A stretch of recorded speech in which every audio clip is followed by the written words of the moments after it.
Halo teman-teman, kembali bertemu lagi dengan saya di channel Sinstrade. Jadi di video kali ini saya akan membagikan bagaimana pandangan saya untuk pergerakan harga emas di hari Jumat tanggal 2 Januari 2025. Jangan lupa teman-teman dukung terus channel ini, tekan like, komen, dan subscribe agar channel ini bisa semakin berkembang dan bermanfaat bagi yang membutuhkan.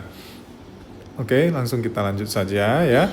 Jadi bagi teman-teman yang melihat video saya untuk analisa pada tanggal 31 Desember semalam ya, di mana saya telah memberikan beberapa areal entry yang kalau saja diikuti mungkin bisa menghasilkan profit bagi teman-teman. Dan juga untuk teman-teman kita yang di grup, selamat telah mendapatkan profit yang cukup lumayan, yang dimana beberapa areal entry yang telah saya berikan menghasilkan profit dan juga TP yang maksimal ya. Jadi bagi teman-teman yang melihat video saya semalam di mana saya menyarankan untuk melakukan sell di 72 sampai 75 karena saya melihat ya adanya potensi untuk harga itu turun ya, di mana area resistan yang saya tandai di sini ya, ketika kalau harga mampu menembus resistan maka saya bilang akan ada kenaikan lanjutan, dan ketika harga mencapai di 72 sampai 75 di sini yang saya tandain ya, saya menyarankan teman-teman untuk langsung melakukan sell karena saya lihat ada potensi harga itu untuk turun kembali ya. Dan saya menyarankan teman-teman juga untuk melakukan buy limit bagi yang tidak standby ya di 4265 sampai 4271. Namun memang sayang sekali ya, kurang 30 pips lagi harga menyentuh buy limit kita ya. Harga turun sampai 4274. Jadi sedikit lagi menyentuh buy limit. Ya, berarti ini belum rezeki kita. Namun saya ketika harga naik kembali ya, saya menyarankan teman-teman di grup untuk melakukan sell di 4334 ya, dan harga benar-benar turun sampai 4303 dan mencapai TP kita ya maksimal ya. Dan berikutnya saya juga menyampaikan teman-teman untuk melakukan buy di sini ya di 4306 dengan SL di 4300 dan TP di 4342 dan berhasil kembali ya. Jadi itulah beberapa area entry yang telah saya berikan dan menghasilkan profit. Dan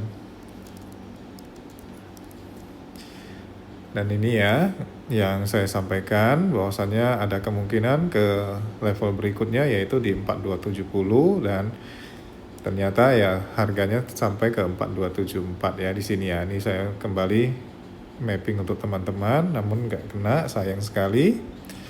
Ini yang di 4334 saya menyarankan untuk melakukan sell, namun teman-teman di sini ada yang terlambat sehingga sellnya di 4331, namun masih profitnya maksimal ya, mengenai TP kita.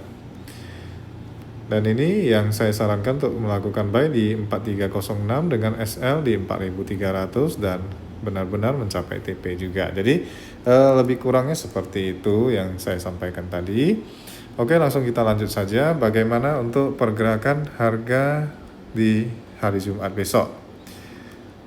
Bagi teman-teman yang mungkin masih bingung ya bagaimana area entry dan juga arah market, untuk mendapatkan penjelasannya boleh bergabung dengan kita di grup ya. Chat saja kita di kolom komentar ataupun di deskripsi yang ada ya, nomor WA kita dari sana, silakan di-chat. Oke, kita langsung lanjut saja untuk besok ya. Jadi kalau dari sisi news kita lihat pertama kali ini ada di jam 21.45 ya, indeks manajer pembelian atau PMI manufaktur ya. Jadi kita perlu tahu dulu apa ini PMI ya. PMI merupakan singkatan dari Purchasing Manager Index ataupun indeks manajer pembelian diartikan dalam bahasa Indonesia ya. Jadi ini yang dari segi manufaktur, nanti ada lagi yang dari segi jasa ya. Jadi apa itu PMI dari segi manufaktur? Jadi ini merupakan satu indikator ekonomi yang memberikan gambaran tentang kesehatan ekonomi dari sisi manufaktur ya. Jadi di atas 50 berarti ini menunjukkan bahwasannya dari sisi manufaktur sedang adanya ekspansi ya, ataupun sektor bisnis itu sedang bertumbuh. Sedangkan kalau dia di bawah 50 maka ini menunjukkan bahwasanya aktivitas bisnis itu sedang turun ya.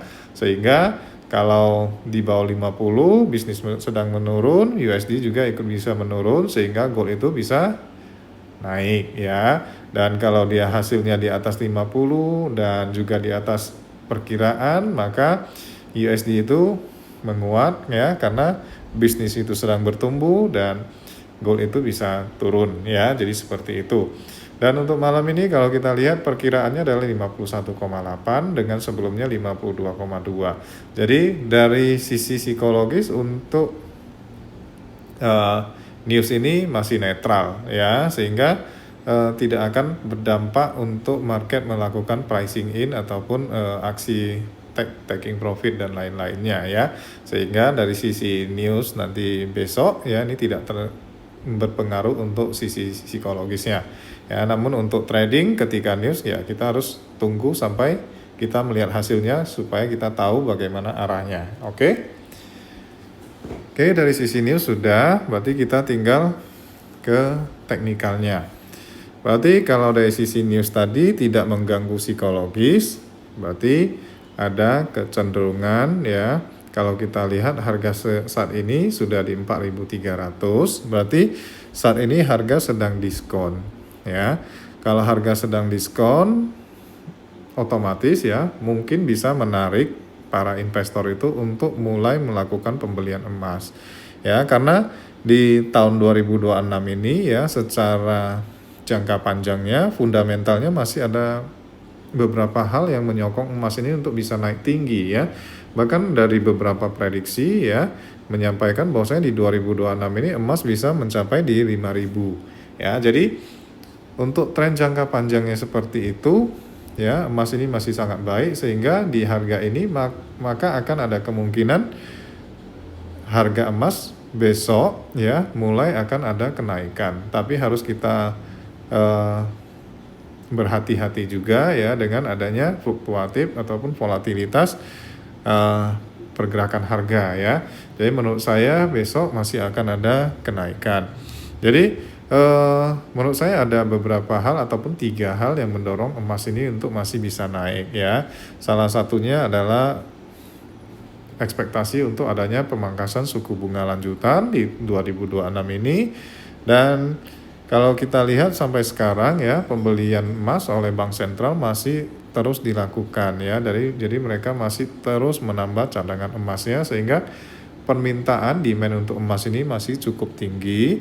Dan juga di tahun 2026 ini merupakan adalah tahun politik ya, dimana ini merupakan tahun pemilihan paruh waktu ya, ataupun midterm election di Amerika sana. Jadi kalau sedang ada ketidakpastian politik, biasanya investor lebih memilih untuk memindahkan dananya ke aset yang lebih aman, yaitu emas salah satunya.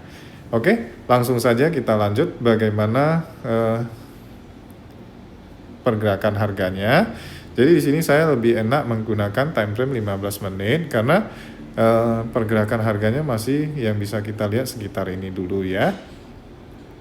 Dan ini sudah saya tandain ya. Untuk support saat ini adalah di 4.300 ya, 4.300. Jadi kalau harga mampu bertahan dan tidak menembus di 4.300 ini, maka menurut saya akan ada kemungkinan sekali ya emas untuk mencapai di level resistan pertama di sini, yaitu di 4404. Jadi kalaupun ya kemungkinan besar besok ketika market buka mungkin ada gap besar langsung naik, tapi setelah naik kemungkinan ada sedikit koreksi. Kalaupun tidak koreksi maka mungkin saja akan ada langsung kelanjutan kenaikan ya. Tapi saya lebih baik menunggu ketika dia adanya koreksi dan saya mencari untuk melakukan buy ya. Jadi untuk level demand-nya di sini boleh kita tandain sebagai areal demand untuk boleh kita melakukan buy ketika harga menyentuh di areal ini ya, di 4308 sampai 4303 dengan SL di bawah itu ya. Jadi kemungkinan besar yang pertama adalah harga bisa menuju ke resistan di 4404 ya. Ini yang perlu kita tandain. Dan juga level resistan yang pertama adalah di 4379 di sini ya. Kalau kita kembali ke time frame yang lebih besar,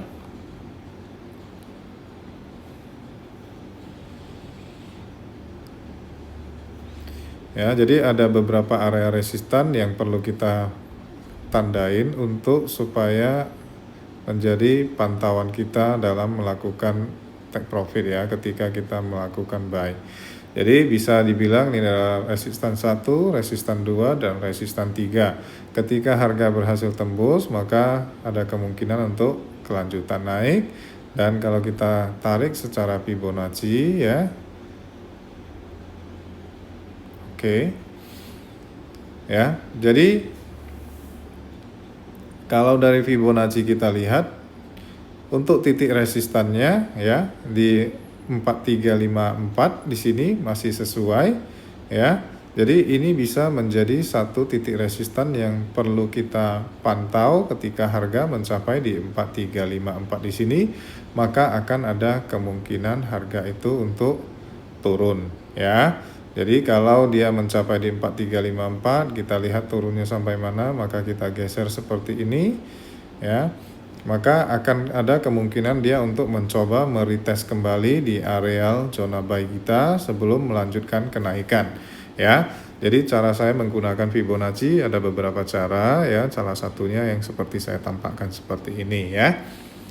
Oke, jadi mungkin seperti itu saja ya yang bisa saya sampaikan untuk video kali ini untuk analisa besok, di mana saya menyarankan untuk melakukan buy dengan memperhatikan 3 area resistan yang saya tandain ya, yang dimana saya memprediksikan bahwasanya harga akan bergerak naik dan mungkin saja bisa menembus di area resistan pertama di 4400 di sini ya. Oke, saya rasa cukup seperti itu. Nanti besok jika ada pergerakan atau perkembangan harga lainnya akan saya lakukan update kembali untuk video lanjutannya. Sekian untuk video kali ini dan salam sejahtera untuk kita semua.